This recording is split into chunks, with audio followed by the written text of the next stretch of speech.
안녕하세요, 이선입니다. 오늘은 볼트 EV를 살펴보겠습니다.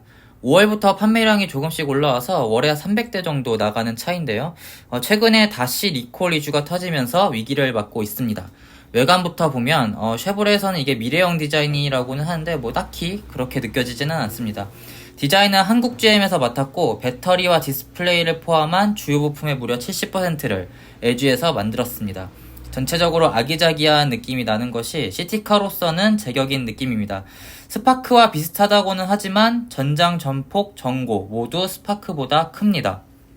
타이어는 원래 미쉐린 타이어가 기본으로 들어가는 걸로 알고 있는데 이 차에서는 이제 금호 엑시타가 들어가 있습니다.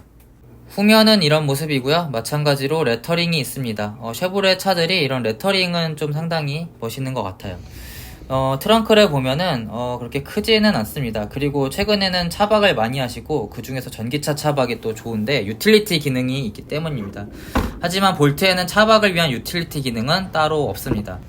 뒷좌석에 타고 오면은 이렇게 주먹이 2개 넘게 남을 정도로 상당히 널널합니다. 코나가 주먹 1개 반이 겨우 들어갔던 것 같아요.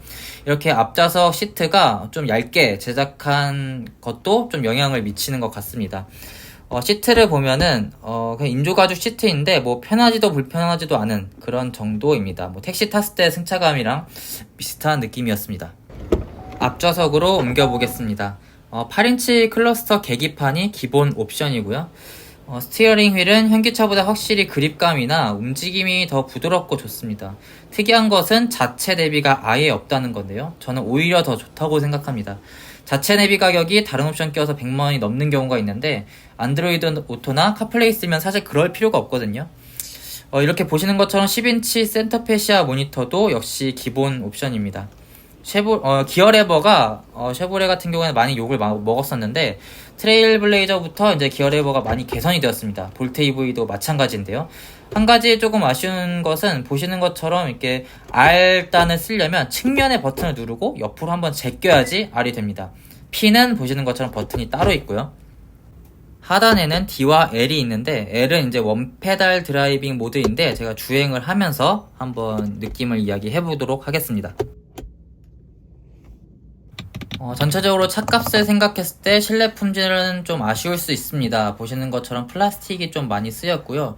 화이트와 이제 블랙 투톤으로 가는 것은 느낌이 화사하고 좋지만 기존에 욕 많이 먹던 내연기관차와 비교해서 그렇게 특별할 것까지는 없다라는 생각이 들었습니다. 주행을 이제 시작하는데요. 이렇게 전원 버튼을 누르면 사운드가 영화관처럼 그러니까 웅장한 그런 느낌이 듭니다. 쇼박스 이런 거 튀어나올 것 같고 코나 EV와는 좀 다르죠. 아무 거의 소리가 없었었는데 전기차는 이렇게 첫 출발이 부드러워서 기분이 좀 좋습니다. 주행감 이전에 먼저 가격에 대해서 얘기를 해보면 보조금 적용 전 출고가격을 보면 깡통인 LT 기준으로 4,593만원입니다. 옵션을 보면 깡통에 있을 게 다 있는데 아쉽게도 직물 시트를 옵션으로도 바꿀 수 없기 때문에 무조건 디럭스로 가는 게 최선입니다. 그리고 안전의 쉐보레를 그렇게 외치면서 최상위 트림에만 후측방 경보 같은 세이프티 기능을 넣어놓은 거는 좀 짜증스럽습니다. 보조금은 서울시 기준으로는 이미 동이 거의 났다고 봐야 하고요. 받게 된다면 서울시가 총 1,140만원을 받을 수 있는데요. 그렇게 하면 실구매가는 3천만원 중반대입니다. 이를 내연차와 비교하면 소나타 상위 옵션, 그랜저 깡통급인데요. 중형 이상 라인에서 꽤 품질과 평이 좋은 차들이기 때문에 볼트 구매를 희망하신다면 구매에 좀 더 신중을 기해야 할 이유입니다. 다들 아시는 것처럼 보조금 총액은 정해져 있는데요.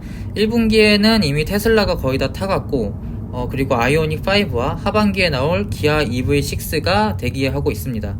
7월 8일 기준으로 서울시 확보 예산의 84%가 이미 소진됐다고 하는데요. 저공해 통합누리집이라는 사이트에 가보시면은 잔여 출고 수량을 확인할 수 있습니다. 보시면 현재 전기 승용차의 잔여 수량은 343대로 나와 있는데요. 구매 희망하시는 분들은 자주 들어가 보시는 게 좋겠습니다. 근데 이게 또 다 의미가 없을 수 있는 게 볼트 같은 경우에는 곧 페리와 EUV라는 SUV 형태로 신차가 나올 예정입니다. EUV는 트랙스 정도의 크기이고 페리가 되는 볼트 EV는 디자인만 봤을 때 현재보다 훨씬 낫고 심지어 가격도 좀 더 다운이 된다고 하니까 페리를 기다려야 하는 게 낫겠죠. 그리고 만약에 볼트 EV를 사신다면 중고로 구매하시는 게 현명해 보입니다. 현재 중고차 가격은 위에 사진처럼 형성되어 있습니다. 그리고 아쉽게도 보험료도 신경을 써야 할 부분인데요.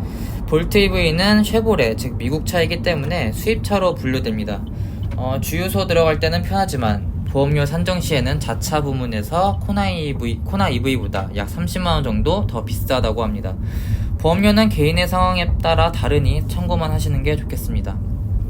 이렇듯 가격적인 면에서 페널티는 있지만 이를 상쇄시키는 것은 단연 충전 비용인데요. 차 가격을 모두 뽑으려면 일별 주행거리가 꽤 되어야만 구매 매력이 있습니다. 쉐보레 공홈에 가보시면 절약금액 계산기가 있으니 본인 운전 패턴에 따라 미리 계산을 해보시는 것도 좋겠습니다. 근데 제가 값을 몇 개 넣어보니까 좀 과장되게 나오는 것 같기는 하더라고요. 그리고 리콜 이슈도 있는데요. 화제가 난 거죠. 이런 사건이 터질수록 현재 전기차는 1세대이고 역시 구매 시는 베타 테스터라는 느낌을 지울 수가 없습니다. 테슬라가 이끌고 있는 전기차 시장이 지금 좀 과도기이며 앞으로 2-3년은 더 두고 보는 게 맞다는 생각도 듭니다. 위에 기사에서 보듯이 20년 11월에 볼트 EV에서 충전 중 화재가 발생했습니다. 그래서 17년에서 19년 생산분 약 7만여 대 정도를 리콜했는데요. 배터리는 LG에서 생산한 것입니다. 일단 GM과 LG 합동감식 결과로는 배터리 자체에 문제가 없다고 결과가 나왔습니다. GM은 100% 충전 시 화재 위험이 높다고 생각을 해서 리콜 차량의 충전을 90%까지 제한을 하는 소프트웨어를 설치했는데요. 이게 곧 주행 가는 거리를 제한하는 조치니까 그 차주들의 불만이 굉장히 많았습니다. 이후 4월에 방지 소프트웨어를 설치하고 충전 제한을 해제를 했습니다. 근데 여기서 끝나면은 그나마 좀 괜찮았는데 리콜을 받아서 조치한 차량에서 7월 8일에 다시 화재가 발생을 했는데요. 하필이면 미국 국회의원 소유 차량이었기 때문에 GM 입장에서 좀 골치 아팠을 것 같습니다. 현재 아직 문제를 파악하고 있는 주행 느낌에 대해서 말해보자면 가속감 빼고는 그닥이라는 정도로 말할 수 있겠습니다. 제 개인적으로 느낀 제 생각이고요. 엔진 소리 자체가 없기 때문에 풍절음이나 노면 소음이 더 크다는 평도 많았는데 제가 도심에서 100km 이하로 주행을 해서 그런지 저는 딱히 그런 생각은 안 들었어요.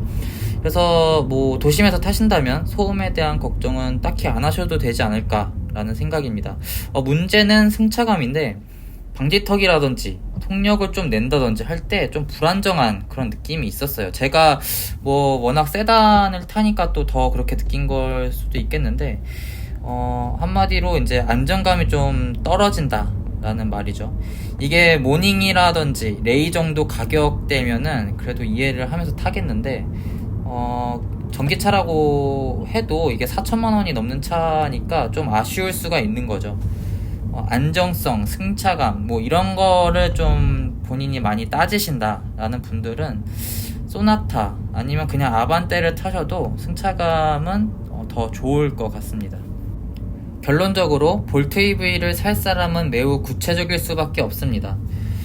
매일 주행거리가 많으신 분들 50km, 100km 이상 타시는 분들, 그리고 업무용으로 쓰시는데 짐을 많이 실지 않으시는 분들, 짐이 많으시다면 차라리 레일을 쓰시는 게 더 효율적일 수가 있겠죠. 그리고 주행거리 대부분이 이제 도심이신 분들, 고속도로를 많이 타신다고 한다면 오히려 좀 비효율적일 수가 있습니다. 연비가 더 떨어지니까요, 전기차인 경우에는. 그리고 패밀리카로 쓰지 않으시는 분들, 볼트 EV를 패밀리카로 쓰신다면 뒷좌석이 많이 좀 불안정할 수가 있고, 또 이렇게 주말이나 이제 아이들과 또 이렇게 여행을 장거리로 가실 수가 있는데 그럴 때마다 충전이라든지 그런 부분에서 굉장히 좀 불편하실 수가 있어요. 그리고 이제 충전을 집이든 아니면 회사든 이렇게 어느 장소에서건 좀 넉넉하게 여유롭게 하실 수 있으신 분들이 좀 쓰시는 게 좋다라는 거죠. 왜냐면 충전에 대해서 굉장히 좀 스트레스를 받으시는 분들도 리뷰를 찾아보다 보니까 많더라고요. 그래서 유튜브라든지 뭐 구글에 뭐 볼트 EV 충전이라고 치시면은 뭐 가격이라든지 아니면 충전을 하면서 좀 불편한 점들 뭐 이런 것들이 많이 나와 있으니까 구매 전에 미리 찾아보시는 것을 좀 추천을 드립니다. 결국 단순 이동으로 도심에서 하루에 많은 거리를 이동하시는 분들에게만 효율적인 차라고 저는 생각을 합니다. 네, 이상 리뷰 마치고요. 시청해주셔서 감사합니다.